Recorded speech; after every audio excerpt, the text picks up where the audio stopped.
तो चलिए बच्चों, आज अब हम शेप ऑफ द सेल में आते हैं। अभी हमने सेल थ्योरी पढ़ा, हमने ड्रॉबैक्स ऑफ सेल थ्योरी पढ़ा, अब हम शेप ऑफ सेल्स में आते हैं। शेप ऑफ सेल्स कैसे होते हैं? Shape of cells determined by the cell environment, cell activities और मेटाबॉलिज्म। सेल का शेप किस बात पे डिपेंड करता है कि सेल किस एनवायरनमेंट पे रहता है, सेल का एनवायरनमेंट क्या है, कहाँ पे रहता है वो, सेल की एक्टिविटीज क्या है, सेल कैसी एक्टिविटीज करता है, स्लो एक्टिविटी है, बहुत इंपॉर्टेंट एक्टिविटीज करता है, तो वो कहाँ, क्या वो वाटर वाला सेल है, क्या वो एनिमल के अंदर वाला सेल है, बहुत सारी चीजें डिपेंड करती हैं। तो सेल का एनवायरनमेंट कैसा है, सेल की एक्टिविटीज कैसी है, मेटाबॉलिज्म, सेल किस तरीके से मेटाबॉलिज्म करता है, क्या सेल बहुत एक्टिव फंक्शन करता है या सेल थोड़ा सा स्लो फंक्शन करता है, इन सब चीजों पे डिपेंड करता है कि सेल का शेप कैसा होगा। ठीक है। अब सेकंड एग्जाम्पल, सम सेल्स लाइक अमीबा, कुछ सेल्स होते हैं जैसे अमीबा।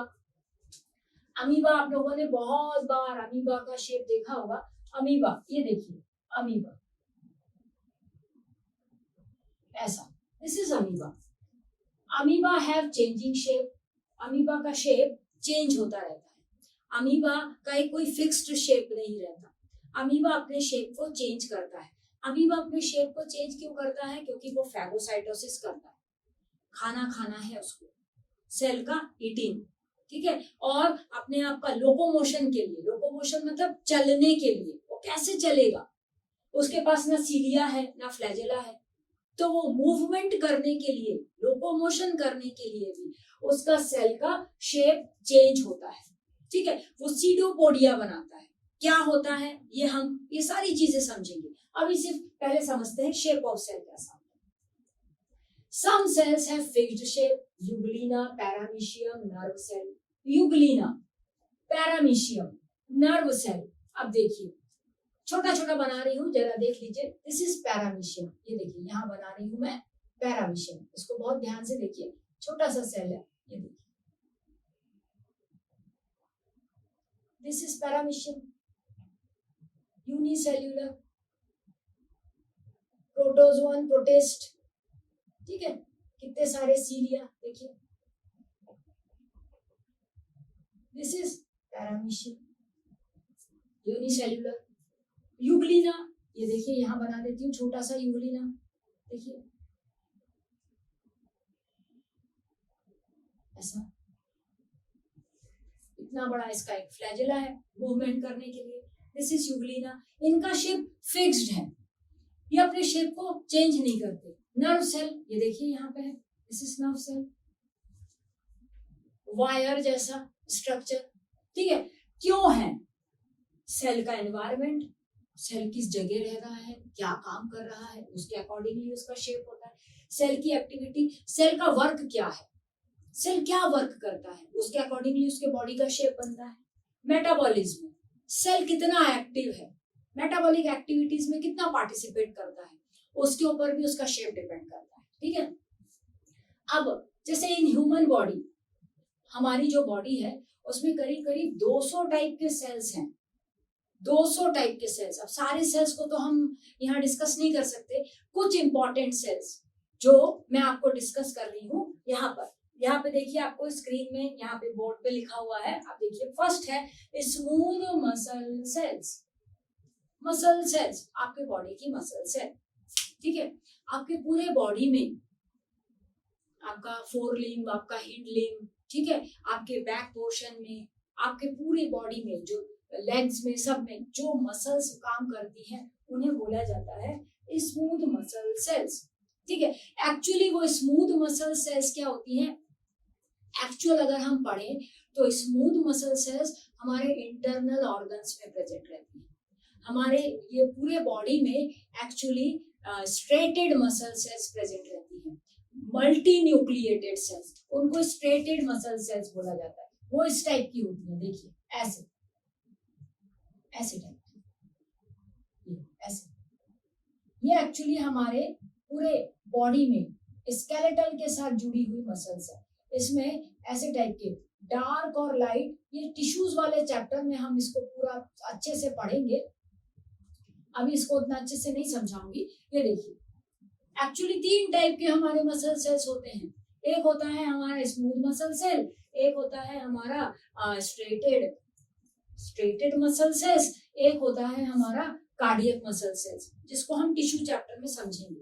अब यहाँ पे समझिए, smooth muscle cell spindle shape की है, स्पिंडल शेप की है। क्यों है? जिससे कि वो प्रॉपरली कॉन्ट्रैक्ट रिलैक्स हो सके। ठीक है, आपकी बॉडी के इंटरनल ऑर्गन्स में स्मूथ मसल सेल्स रहती है। आपका स्टमक, उसके चारों तरफ की जो मसल है that is smooth muscle cell. Okay, आपके लार्ज इंटेस्टाइन, स्मॉल इंटेस्टाइन, आपके बॉडी में जो किडनी के आसपास जो किडनी की मसल सेल्स, वो सब कुछ क्या है? इंटरनल बॉडी की जो भी मसल्स हैं it is smooth muscle cell. और बॉडी के ऊपर स्केलेटल में जो मसल्स लगी हुई हैं, ये हैं आपके स्ट्रेटेड मसल सेल या स्केलेटल मसल सेल या स्टीरिएटेड मसल सेल्स। सब कुछ टिश्यू वाले चैप्टर में इसको हम क्लियर करेंगे, पूरा सब कुछ समझेंगे।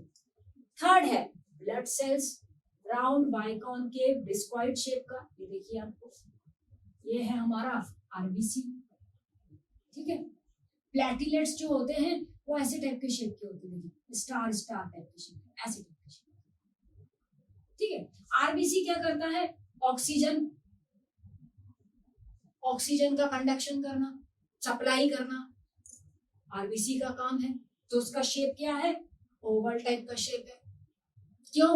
उसका कंडक्शन है, हीमोग्लोबिन है उसके ऊपर, वो ऑक्सीजन को एब्जॉर्ब करता है और ब्लड के थ्रू से सेल टिश्यूज तक पूरा ऑक्सीजन को सप्लाई कर देता है। इसका काम ऐसा है, इसलिए इसका शेप ऐसा है। ये है आपका प्लेटलेट्स। देखिए आप थोड़ा सा कैसे टाइप का शेप है, स्टार टाइप के शेप का है ना। अब आप देखिए प्लेटलेट्स का ऐसा शेप क्यों है?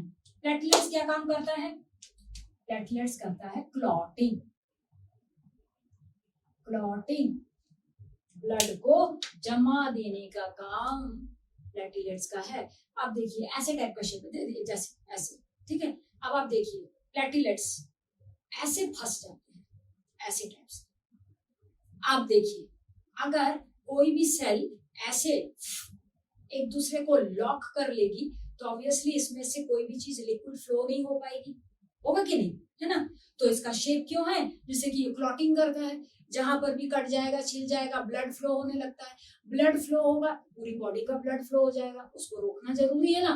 तो उसको रोकने के लिए क्या है? प्लेटलेट्स हमको सपोर्ट करते हैं, बहुत इंपॉर्टेंट फंक्शन करते हैं। इसके साथ और भी बहुत सारे चीजें एसोसिएटेड होती हैं, एक साथ मिलके वर्क करती हैं। लेकिन वहां जहां पे ब्लड कट गया, जहां पे ब्लड बह रहा है, वहां पे ये सेल्स जाके क्या करती है? लॉकिंग, ऐसे एकदम लॉक हो जाती है, जिससे कि क्या है? लिक्विड फ्लो ही नहीं हो पाएगा। तो इसका काम क्या है भाई? इसका एनवायरनमेंट देखो ना, क्लॉटिंग का काम कर रहा है। सेल एक्टिविटी क्या है? ये क्लॉटिंग ऑफ ब्लड करता है। इसका मेटाबॉलिज्म क्या है भैया? रोको, ब्लड को रोको। अब तुम यहाँ पे आरबीसी को लगा दो, ऐसे 2 आरबीसी ऐसे लगे हैं, तो ब्लड रुकेगा क्या? लिक्विड है भाई, फ्लो हो जाएगा कहीं से भी।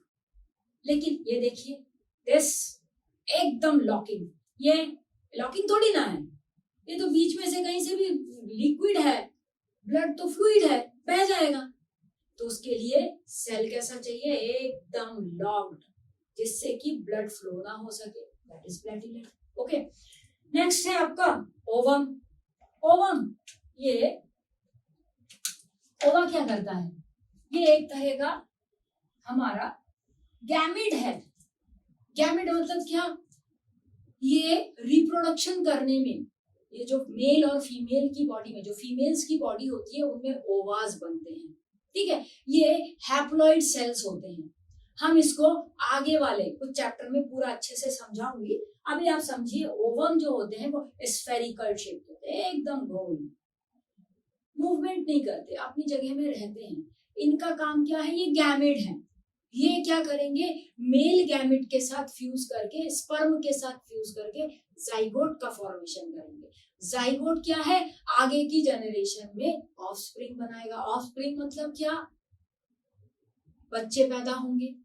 ये काम किसका है, ओवा, दिस इज ओवा, और ये है स्पर्म। ये स्पर्म जो है देखो टैडपोल टाइप के शेप का है, इसकी इतनी बड़ी फ्लैजेला दिख रही है आपको, मूवमेंट करता है। ओके, स्पर्म मेल गैमेट होता है, ओवा फीमेल गैमेट होती है। ये दोनों आपस में जब फर्टिलाइजेशन करते हैं तो जाइगोट का फॉर्मेशन होता है, रिप्रोडक्शन में काम आता है।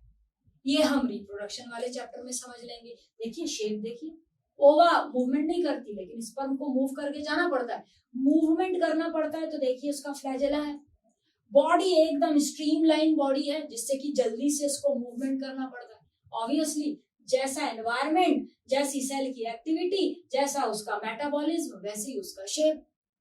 अब हम आते हैं आपके बोन सेल पे, एकदम रिजिड हार्ड और एकदम ब्रांचिंग जैसा स्ट्रक्चर।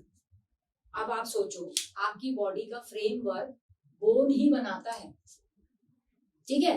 अगर आपकी बॉडी में बोन ना हो तो आप कैसे हो जाओगे, वो याद है आपको, ऑक्टोपस, डेविल फिश बोलते हैं जिसको, उसकी बॉडी में एक भी हड्डी नहीं होती, वैसे मूवमेंट करना पड़ेगा आपको, वैसे ऐसे घिसट घिसट के चलना पड़ेगा मसल्स के सारे। वो तो पानी में चल लेता है, तुम जमीन में हम चल पाएंगे क्या, घिस जाएंगे हम।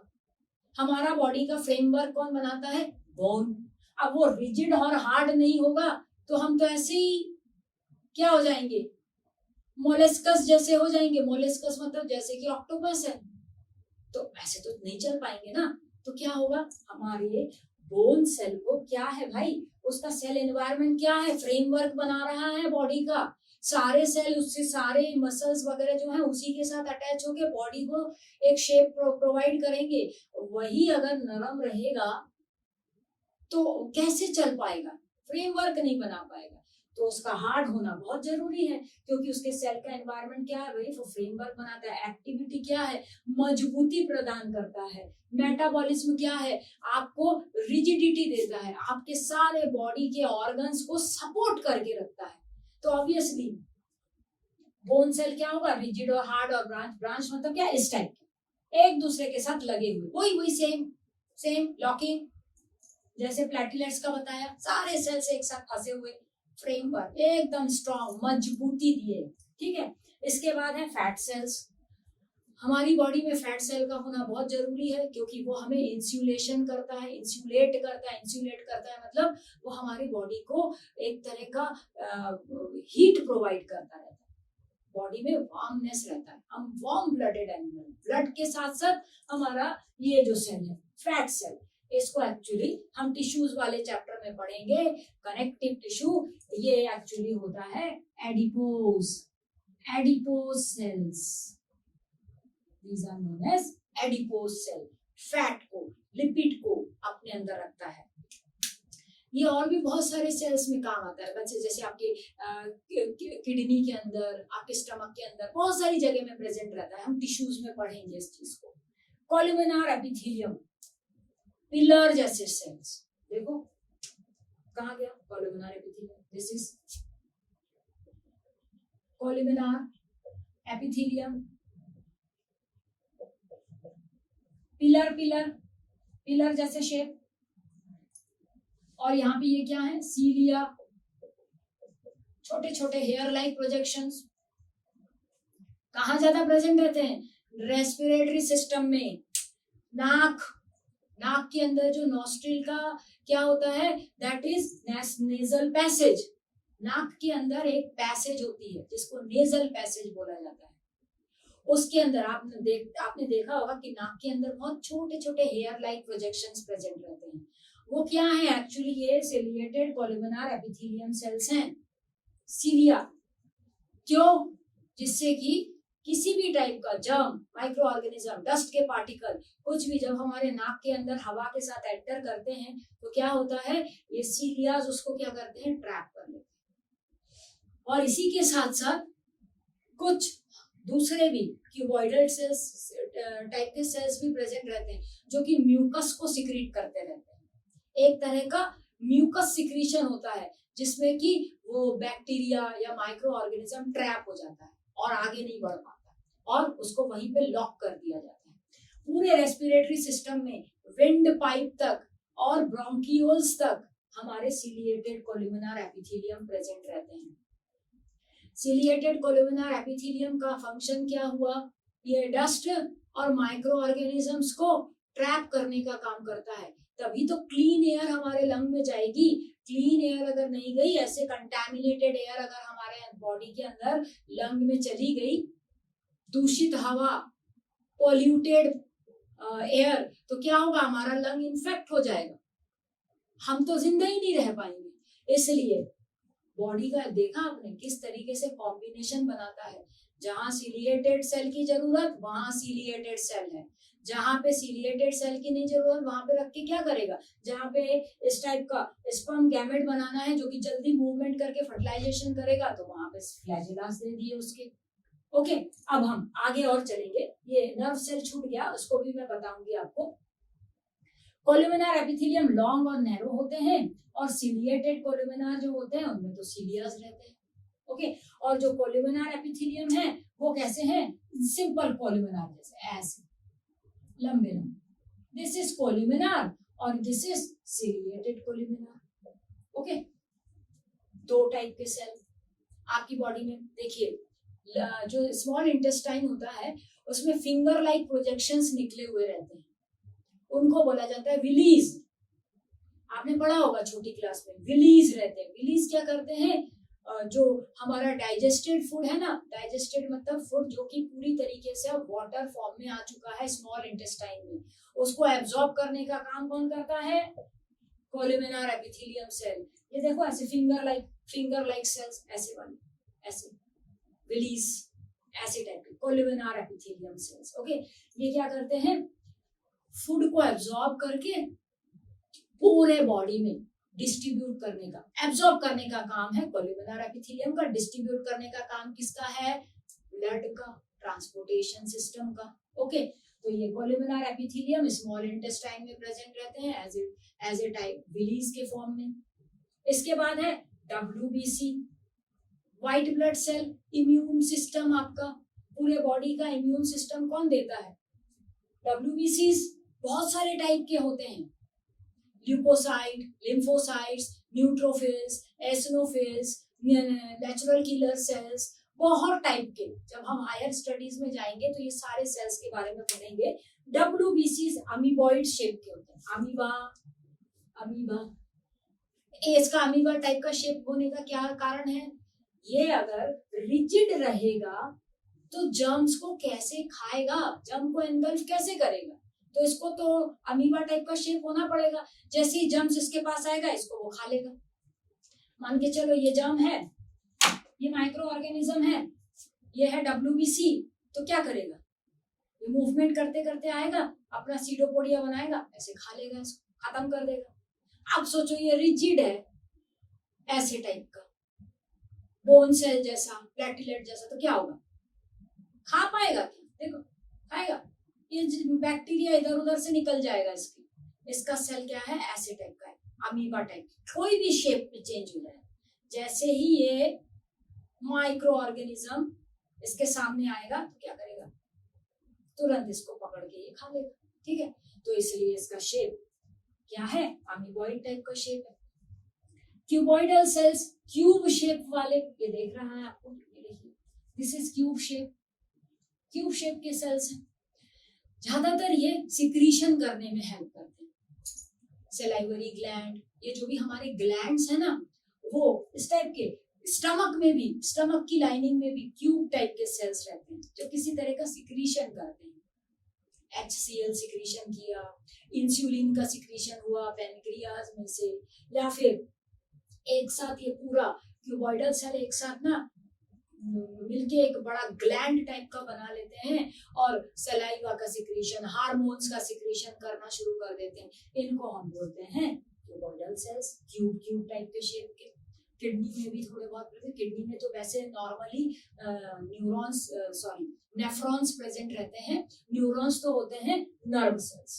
ये देखिए नर्व सेल्स, ये वायर जैसा स्ट्रक्चर दिख रहा है आपको, वायर वायर जैसे निकले हैं, ये देखिए ऐसे, ये वायर, क्यों ये वायर जैसा स्ट्रक्चर क्यों है, क्यों, जिससे कि ये सेंसेशंस को कैच कर सके। स्टिम्युलस, स्टिम्युलस मतलब हिंदी में उसको बोलते हैं उद्दीपन। किसी भी टाइप का कोई सेंस है उसको तुरंत नर्व सेल क्या करता है, कैच करता है और ब्रेन तक पहुंचाता है। ब्रेन उसको रीड करके समझाता है कि ये जो चीज है ये इस टाइप की, मतलब उसको समझाता है, सेंसेशंस देता है। अब आपने कोई चीज देखी, यू जस्ट सी, आपने कुछ विजुअलाइजेशन किया, तो वो विजुअलाइजेशन मतलब किसने किया, नर्व सेल ने। कहां तक पहुंचाया, ब्रेन को सेंड किया, ब्रेन ने आपको समझाया हाँ तुम ये चीज देख रहे हो, तुम मुझे देख रहे हो, तो तुम्हारा नर्व सेल तुम्हारे ब्रेन तक क्या इंफॉर्मेशन पहुंचा रहा है कि सामने स्क्रीन पर एक टीचर खड़ा है जो हमें ये सारे शेप ऑफ सेल्स को समझा रहा है।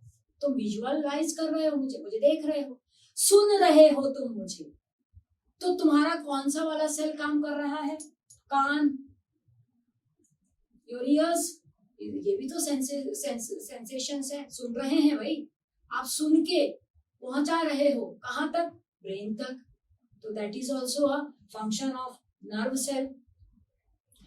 तुम टेस्ट कर सकते हो, ठीक है, तुम किसी चीज को टेस्ट कर सकते हो, that test is also because of, जो भी टेस्ट किया तुरंत तुमको समझ में आ गया कि क्या ये हुआ, ठीक है।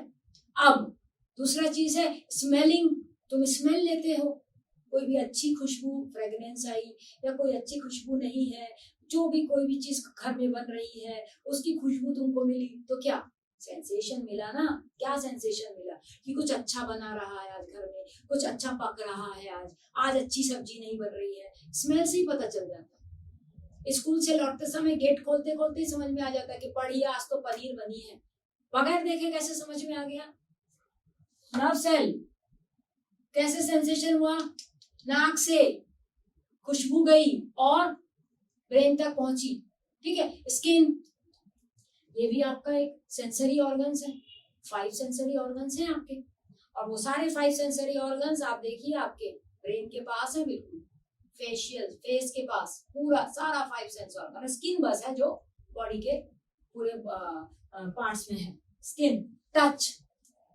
ठंडा गरम कुछ भी अचानक तुमने टच कर लिया, तुम्हें सेंसेशन होता है, that is because of nerve cell. Okay, obviously nerve cell जो है ये कैसे है, शेप ऑफ सेल, ये वायर जैसा क्यों है भाई, क्योंकि इसका काम क्या है, ये सेंसेशंस देगा।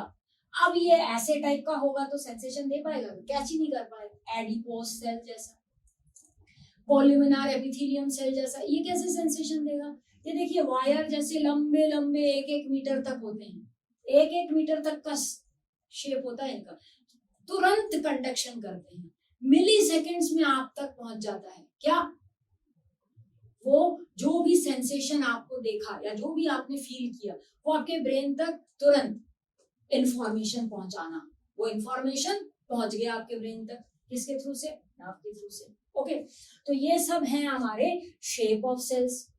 शेप क्या, size of cells, size of cells आज हमारा लास्ट वाला पार्ट है। साइज ऑफ सेल देखिए यहाँ पे मैंने कई साइज ऑफ सेल्स, बहुत इंपॉर्टेंट है, इट्स अ वेरी आईएमपी, ये सब वेरी आईएमपी है, वेरी आईएमपी पार्ट, इसको करके रखिएगा मल्टीपल चॉइस क्वेश्चंस के लिए। Size of cells, size related to specific function they perform, जिस टाइप का वो फंक्शन परफॉर्म करेंगे उसके अकॉर्डिंगली किसी भी सेल का साइज डिपेंड करता है। Varies from 1 micrometre to 100 micrometre, cell का साइज जो है वो वेरी करता है either 1 micrometre to 100 micrometre, depend करता है। वायरसेस का साइज 0.02 से लेके 0.2 माइक्रोमीटर तक होता है। दिस इज द बहुत इंपॉर्टेंट है, ये सारे पॉइंट्स बहुत इंपॉर्टेंट है, थोड़ा सा देख के रखिएगा। ये आपको फिल इन दी ब्लैंक्स के फॉर्म में वन आंसर जो 1 मार्क आंसर क्वेश्चंस के फॉर्म में, और कई बार तो इसको मल्टीपल चॉइस में भी डाल दिया जाता है। एनटीएससी की जो तैयारी कर रहे हैं, अभी से शुरू कर रहे हैं, वो ये सब चीजों को अच्छे से याद रखेंगे, उनको नोट्स बना लेंगे, इसका स्क्रीनशॉट ले लेंगे या इसको लिख लेंगे, ठीक है। वायरसेस का शेप साइज ऑफ सेल क्या है, 0.02 to 0.2 micrometre. Mycoplasma, jokers of cell world बोला जाता है इसको, सबसे स्मॉलेस्ट सेल माइकोप्लाज्मा। पीपीएलओस, कई बार जीके में आपने सुना होगा, pleural pneumonia like organism, PPLOs, mycoplasma, PPLOs, pleuro pneumonia like organism, सबसे स्मॉलेस्ट सेल होते हैं ये। इनका शेप साइज क्या होता है, 0.1 नैनोमीटर, ठीक है। टिपिकल बैक्टीरिया, एक नॉर्मल बैक्टीरिया, उसका साइज क्या है, 1 से 2 micrometre. Typical eukaryotic cell, advance quality के सेल।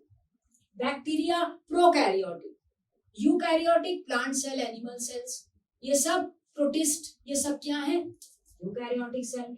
10 to 30 माइक्रोमीटर का साइज होता है इनका। Ostrich egg 18 centimetre, largest cell.